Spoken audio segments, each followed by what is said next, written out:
18 মে রাত 10টা 05 আমাদের শিয়ালদা থেকে ট্রেন ছিল। আমরা গন্তব্যে পৌঁছে গেলাম সকাল সকাল উঠেই এনজেপি স্টেশনে। 5 বছর পর প্রায় আমরা ঘুরতে বেরিয়েছি, তো আমাদের এক্সাইটমেন্ট লেভেলটা ছিল অন্যরকম। আমরা যাচ্ছিলাম গ্যাংটকে, আর এখানে তিস্তা নদীর জলটা দেখো একবারে ফ্লাডের পর একদম পুরো ঘোলাটে হয়ে গেছে, বাট উপরে যখন ভিডিওগুলো দেখাবো সেখানে দেখতে পারবে তিস্তার জলের কালারটা আবার অন্যরকম। তো আমরা রাস্তায় একবার দাঁড়িয়েছিলাম ব্রেকফাস্ট করার জন্য, সেখান থেকে ডোসা ছোলে ভাটুরে খেয়েছিলাম, যেটা ইয়ামি ছিল, আর খেয়েছিলাম একটু কফি। ব্রেকফাস্ট কমপ্লিট করে আমরা আবার গাড়িতে উঠলাম। গাড়িতে প্রায় আমাদের 4 ঘন্টা মতন লেগেছিল গ্যাংটক পৌঁছাতে। আর এই সুন্দর একটা পরিবেশ দেখতে দেখতে আমরা চললাম আমাদের হোটেলের উদ্দেশ্যে। প্রথম দিনটা আমরা হোটেলেই ছিলাম।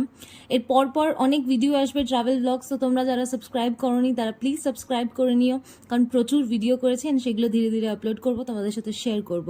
হোটেল থেকে পৌঁছে এই হোটেলের যে এই ভিউটা দেখে না মনটা যেন আলাদা একটা শান্তি পেলো। বিকেলে আমরা গেছিলাম এমজি মার্গে, সেটার ভিডিওটা পরের পার্টে আসছে। চলো বাই।